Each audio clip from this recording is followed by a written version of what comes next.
गुरु ने साज लेकर जैसे भगवान से ताल मिलाई और मिलाकर जो उन्होंने शुरू किया, तो किसी इंसान को नहीं रिझा रहे थे, अपने परमात्मा के लिए गाना शुरू किया। ऐसी तान छेड़ी, तानसेन की भी समाधि लग गई और अकबर को भी होश नहीं रही कि वो कहाँ बैठे। और उसके बाद गुरु को प्रणाम करके तानसेन निकल आया। गुरु ने कह दिया आज के बाद यहाँ ऐसे नहीं आना, ठीक होके ही आना, मुझे गलत आदमी नहीं चाहिए। इतनी मेहनत करी तुम्हारे ऊपर और फिर बिगड़ गया। 3 बार माथा टेका और तानसेन वहाँ से बाहर। अकबर से बोले अब चुपचाप पतली गली से निकलो। लेकर आए और अकबर कहते रुको रुको रुको रुको, ये गाना आप हमें दरबार में करवाओ ना एक बार। वो टाइम कोई रिकॉर्ड करने का तो टाइम था नहीं। आजकल तो आप कहीं भी बैठे हुए किसी का भी कुछ भी फटाफट रिकॉर्ड करके कहीं भी चाय पीते हुए बजाओगे आप।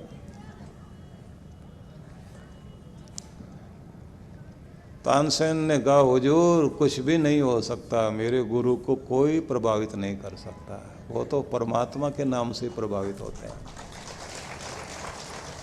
अकबर बोले फिर एक बात बताओ कि तुम तो बहुत अच्छा गाते ही हो, लेकिन तुम्हारा सुन के वाह वाह तो मन करता है, लेकिन खो नहीं पाता आदमी। मन का मनोरंजन तो होता है, आदमी लीन हो जाए संगीत में और उसे अलग ही खबर मिलने लग जाए, वो तो गुरु में ही बात है। तुम ऐसे क्यों नहीं हो? तानसेन ने एक ही वाक्य में बात खत्म की। बोले मैं आपके एक छोटे से देश के राजा के दरबार का गायक हूँ और मेरा सदगुरु दुनिया के सबसे बड़े सम्राट परमात्मा के दरबार का गायक है। मैं आपको रिझाने के लिए गाता हूँ, मेरा गुरु मेरे भगवान को रिझाने गाता है, इसलिए उसका और मेरा कहाँ मेल हो सकता है। मैं बहुत छोटा और वो जितना बड़ा राजा उतना ही बड़ा उसका गायक। तो ध्यान रख लीजिए कि गुरु से निकलवाना भी आसान नहीं होता कि उससे कैसे पूछा जाए। तानसेन ने निकलवा लिया। और ये भी बात ध्यान रख लीजिए, तानसेन में भी एक बार घमंड आ गया जब बैजू बावरा ने उनका इलाज कर दिया था।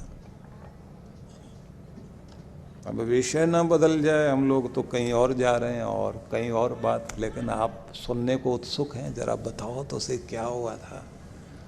आदमी बड़ा खोद खोद के पूछने लग जाता है। ऐसी शर्त कंपटीशन हो गया था एक बार, जिसमें बादशाह ने ऐसा कंपटीशन करवा दिया कि तानसेन से भी बढ़कर के कोई हो क्या। जो जो भी आते थे तो कहते हैं कि गले तक कटवा दिए गए उनके। बैजू बावरा आया सामना करने के लिए, पूरी कहानी नहीं सुनाता, सार सुनाता क्योंकि आगे चलना है ना।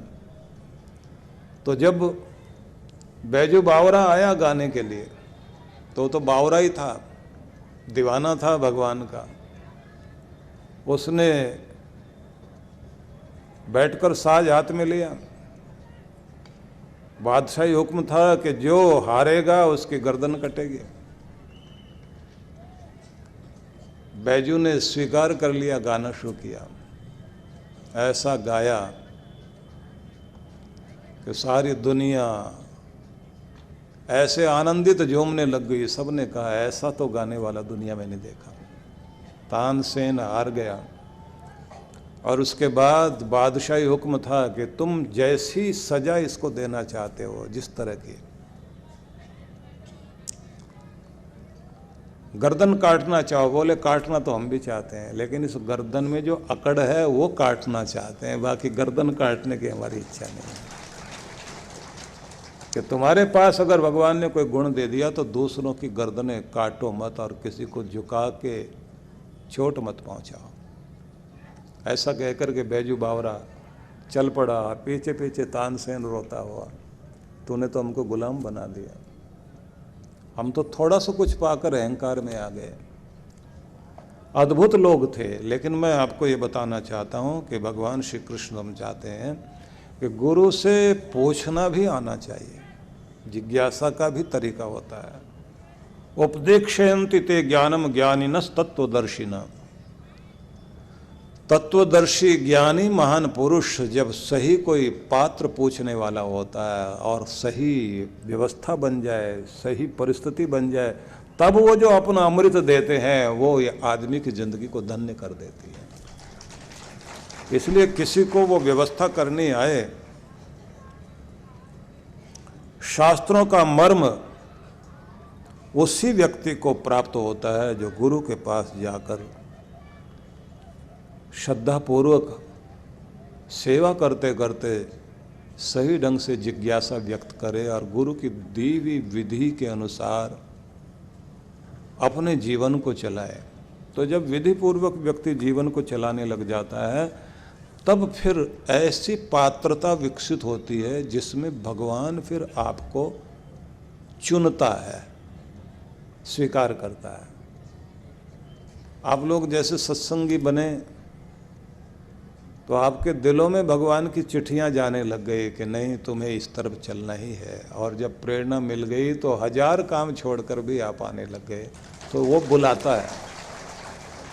इसलिए उपनिषदकार ने बहुत सुंदर ढंग से ये कहा, नायम आत्मा प्रवचनेन लभ्यो न मेधया न बहुना श्रुतेन यम एव एष वृणुते तेन लभ्या। बड़ी बड़ी बातें सुनने से, कहने से आत्मा मतलब परमात्मा की अनुभूति नहीं होगी। बनेगी बात तब जब तुम उस पात्रता तक पहुंच जाओ, उस योग्य बन जाओ कि भगवान तुम्हें चुने और चुनने के बाद कहे कि अब मैं तुम्हें अपना रूप दिखाने को तैयार हूं। तुम्हारा चुनाव हो जाए। तत्वोपलब्धि के लिए प्रवचन से नहीं, मेधा से नहीं, बहुश्रुत होने से बात नहीं बनेगी। जिसको वह आत्मिक रूप से सेवा से तुष्ट होकर परमात्मा चुन लेता है, तभी उसे तत्वविद बनाकर अपना स्वरूप दर्शन कराता है। यह उसकी कृपा जब होती है। और ध्यान रख लीजिए, ऐसा व्यक्तित्व जो उस परमात्मा से जुड़ जाता है, उस व्यक्ति को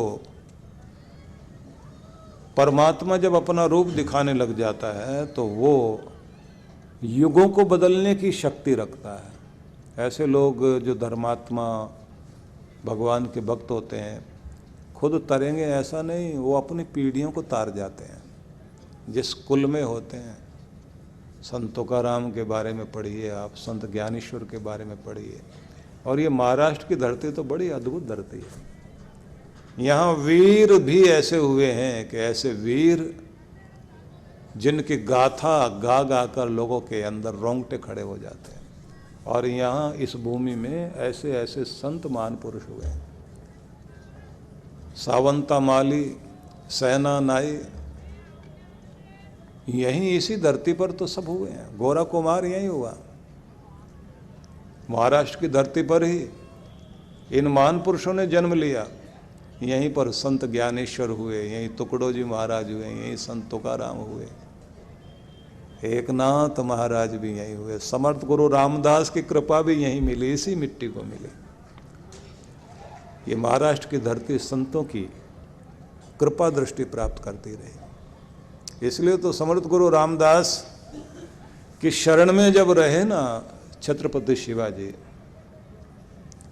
तो उन्होंने अपना झंडा भी अपने गुरु का गेरवे वस्त्र को ही अपना झंडा बना लिया कि मेरा राज नहीं, मेरे गुरु का राज चलता है यहाँ। कितना मानता था वो। गुरु को माने और गुरु की माने, दोनों चीजें दिखाई देती हैं शिवाजी में। इसलिए बहुत अद्भुत ऐसी शख्सियत, ऐसा व्यक्तित्व, ऐसे छत्रपति शिवाजी। दूसरा उदाहरण नहीं मिलता। सारे गुण थे उनमें। नेतृत्व शक्ति भी थी, सैन्य शक्ति, शस्त्र बल, अस्त्र बल, धन बल, राजनीतिज्ञ, कूटनीतिज्ञ और कितने कमाल के। वो जल सेना में भी उन्होंने जैसे जलपोत तैयार किए, पानी में भी लड़ना पड़े ना, जल सेना तैयार कर दी। उनकी सेना भी इतनी तेजी से चलने वाली सेना थी। उस समय के बादशाह कितनी भी बड़ी फौज लेकर खड़े होते थे, औरंगजेब ने इतना कुछ किया, लेकिन इधर जो है आप देखिए कितनी अद्भुत बात थी। गणित बैठाए शिवाजी कि बादशाह की सेना यहाँ से लेकर वहाँ तक पहुँचने में कितना टाइम लेगी, हिसाब लगाया। उसके बाद बोलते थे कि अब हमारी सेना उनसे दुगनी तेजी से कैसे पहुँचे, हमारे घुड़सवार ऐसे कैसे बने, हमारे सैनिक ऐसे कैसे बने। तो कहते थे कि सामान हल्का करो। बादशाहों के जितने भी लोग हैं वो युद्ध करने के लिए उनके सेनापति आते हैं तो उनका महिलाएं, रनवास उनका साथ चलता। तुम लोगों के साथ ये सब नहीं होना चाहिए, तुम्हारी रसद कम हो, तुम्हारे हथियार दूसरी तरह के होने चाहिए, छापा मार युद्ध तुम्हें लड़ना है, पहले जा कर के वहाँ बैठ जाना है, इधर से बादशाह की फौज आए उससे पहले लूटपाट करो, अपना खाना ले जाने की जरूरत नहीं, उन्हीं का अन्न तुम्हारे काम आ जाएगा, उनके अस्त्र शस्त्र कैसे लेने। अद्भुत खेल रचते थे, इतने नीतिमान और कितने धर्मात्मा, जो शत्रुओं की बहन बेटियों को भी इज्जत दे, ऐसे शिवाजी। क्योंकि उनके हृदय में उनके गुरु बोलते थे, दुश्मन की बहन बेटियों को भी मान के साथ, इज्जत के साथ, जैसे अपने घर की बहन बेटी हो, जेवर हीरे जवाहरात देकर विदाई करवाई कि इसको उसके घर छोड़ के आओ। हम उन जैसे नहीं हैं, जैसे वो व्यवहार करते हैं हम नहीं कर सकते। गुरु का शिष्य ही अद्भुत शिष्य होता है। गुरु की कृपा जिस व्यक्ति पर होती है वो अद्भुत व्यक्ति होता है। गौ की रक्षा करना, संत की रक्षा करना, अत्याचारियों से बचाना, ये सारी चीजें शिवाजी में दिखाई देती हैं। इसलिए उनका झंडा भी गुरु का झंडा था। इस महाराष्ट्र की धरती को मैं बहुत प्यार करता हूँ। यहाँ के लोगों से इसलिए प्यार जागता है क्योंकि इस धरती पर बड़े बड़े महान पुरुषों का प्रभाव आज भी देखने को मिलता है। मर्यादा है यहाँ। हालांकि कभी कभी आप लोग थोड़ी मनमानी कर लेते हो, लेकिन समझाएं तो मान लेते हो। बहुत अच्छी बात है। तो आगे चलते हैं, आपको बता रहे हैं कि जो लोग मातृमान पितृमान आचार्यवान पुरुषो वेद, जिसके सिर पर माँ का आशीर्वाद रहा हो और जिस पर पिता ने अपने संस्कार दिए हों, आचार्यवान पुरुषो वेद, और जिस पर गुरु की कृपा रही हो, ऐसा ही व्यक्ति दुनिया में ज्ञानी समझदार बनकर अपना कल्याण किया करता है। शतपथ ब्राह्मण का ये महान संदेश बहुत अद्भुत है। इसलिए कहा जाता है कि सभी को अपने सदगुरु के प्रति बहुत श्रद्धा भावना रखकर हर दिन आंखें बंद करके अपने गुरु का पूजन करना चाहिए। गुरु का चित्र जहाँ लगाएं उन्हीं के सामने खड़ाओ स्थापित कर लें। हो सके तो चांदी का गोल घेरा बनाकर उसी में चांदी की खड़ाओ लगाकर चिपका कर रख दें। सामने चित्र हो, उन पर फूल चढ़ाएं, वहीं पर आप तिलक लगाकर फिर माथे पर तिलक लगाएं।